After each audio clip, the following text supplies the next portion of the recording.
네, 안녕하십니까. 2월 2일 주식 클래스 마감 시황 시작하겠습니다. 자, ADR 150% 돌파로 했는데, ADR은 이제 상승과 하락의 종목 비율입니다. 비율인데, 이게 150%가 돌파했단 말은 뭐 쉽게 말해서 100개가 하락하면 150개가 상승을 한 거죠. 근데 21선이니까 이제 한 달의 평균을 나타내는데, 1년에 150%를 돌파하는 날은 10일이 넘질 않습니다. 네, 거꾸로 놓고 보면 이 수치는 지난해 8월, 우리나라가 8월 광복절 전후로 다시 꺾였었는데 8월 초순 정시의 그 수준에 버금가는 상승 퍼센테이지가 나왔고요. 두 번째 이야기는 삼성이 갤럭시 언팩 행사를 통해 가지고 23을 출시했는데, 여기서 조금 돋보였던 게 뭐냐 하면 스마트폰도 스마트폰입니다만은 삼성이 퀄컴 진영, 그리고 어, 구글 진영, 삼성이 안드로이드 운영 체계를 사용을 하죠.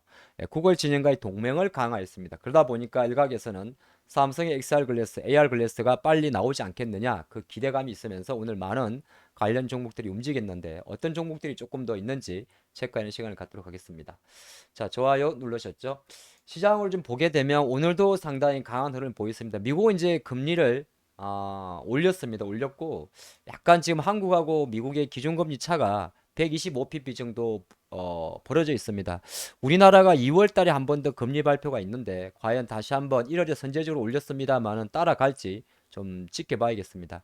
가끔은 이렇게 이야기합니다. 한국과 미국의 금리 차가 많이 벌어지면 자금 유출되는 거 아니냐. 과거 사실 두 차례 그런 경우가 있었습니다만은 실제적으로 과거 두 차례에서도 자금이 유출되지는 않았습니다. 오히려 뭐 채권은 유입되는 효과도 있었는데, 단순하게 금리가 역전됐다는 이유만으로 한국에서 자금이 빠지지는 않습니다. 일단 이건 추세적인 흐름이고, 미국도 어느 정도 잘하면 3월 정도에는 금리를 동결할 수도 있고, 또는 늦어도 5월 정도에는 동결할 수 있는 가능성이 높기 때문에 일정 부분 시장은 지금 금리 차에 따른 부담보다는 오히려 금리를 시간을 두고 동결하거나 인하할 수 있다는 기대감이 있기 때문에 약간 이 격차가 벌어진 것이 부담스럽긴 합니다만은 어느 정도 기후까지는 안 가지 않겠느냐, 그렇게 보겠고요. 자, 그런 과정 속에서 미국 증시도 환호했고 우리 증시도 환호를 했습니다. 어제는 삼성전자나 하이닉스가 조금 쉬었습니다만 사뿐히 바로 돌아서면서 오늘 외국인이 5천억이 넘는 금액을 매수를 했고, 또 하나가 코스닥 같은 경우는 아무래도 금리에 대한 부담감이 낮으니까 오히려 헐헐 날아가는 그런 모습이었는데, 기술적으로 놓고 보면 우리가 즉3병이라 그러는데, 여기서 돌파 갭이 나왔습니다. 돌파 갭을 동반했기 때문에 여전히 개별주 관점에서의 변동성은 되게 좋아지고요. 오늘 관점에서 양 시장의 특징이 뭐냐 하면, 양 시장 모두 21선이 61선을 상향 돌파하면서 드디어 내일부터 5일선, 21선, 61선이 바로 단기, 중기, 장기가 정배열을 형성하게 됩니다. 정배열이라 그러면 누구도 부인할 수 없는 강세장이 진행이 되는 거죠. 그 관점으로 보시면 좋을 것 같고, 아까 등락 비율 잠깐 이야기 드렸는데, 이게 뭐냐 하면 이제 코스피에 오늘도 보게 되면 265종목이 하락을 하고 600개가 상승을 했습니다. 그렇죠? 근데 코스닥 같은 경우는 오늘 같은 경우에 1250개가 상승을 하고 242종목이 하락을 했습니다. 그러면 뭐 못 찍어도 어지간하면 다 올랐다는 거죠. 근데 이거를 이제 하락과 상승, 이게 뭘 보는 거냐면 시장의 힘을 나타내는 겁니다. 우리는 보통 지수도 많이 봅니다만은 상승 종목 수가 많은 게 중요한 거예요. 그렇죠? 삼성전자 올라가는 것보다는 많은 종목이 올라가야 내가 어떤 다른 어떤 뭐 자동차의 발을 딛고 있다든지 바이오가 발을 딛고 있든지 그러면 올라갈 수 확률이 높잖아요. 그래서 이거를 이제 그래프로 나타냅니다. 제가 지난 영상에서 항상 코스닥은 파란색 코스닥 지수보다 ADR이 먼저 올라갑니다. 그건 왜 그러냐면 코스닥은 시가총액 10%가 넘는 종목이 하나도 없어요. 오늘처럼 배터리가 많이 올라갈 수도 있고 게임이 올라갈 수도 있고 때로는 바이오가 올라갈 수도 있습니다. 그래서 코스닥은 올라갈 때 항상 지수보다 어, 이 종목 수가 더 빨라집니다. 쉽게 말해서 종목 순환이 빨라지는 거죠.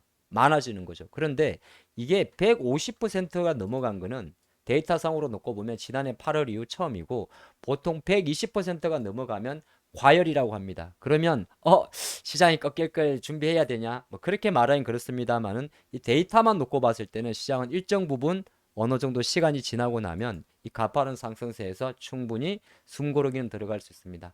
제가 생각하는 그런 데이터상 관점에서는 최소한 그래도 2500포인트가 돌파하고 나서의 고민거리가 될 것 같습니다. 그래서 물론 2,500이 돌파했다고 해서 무조건 시장이 꺾이는 것을 미리 알고 현금할 필요 없습니다. 그건 우리가 어느 정도 여러 가지 시그널에서 확인할 수가 있어요. 뭐 지수가 어제처럼 이틀 연속 5일선 밑에 있다든지 그런 과정을 보면 되거나 또는 최근에 장애 주체라고 할 수 있는 외국인들이 주식을 매도를 한다든지 그런 경우 할 수가 있기 때문에 단순하게 이제 올라갔다는 이유만으로 미리 준비할 건 아니지만은 그래도 이렇게 150%가 올라가게 되면 어느 정도 종목별 순환이 활발하긴 합니다만은 항상 신경은 쓰입니다. 또 하나 특징이 뭐였냐면 코스피는 오늘 처음으로 올라갔습니다.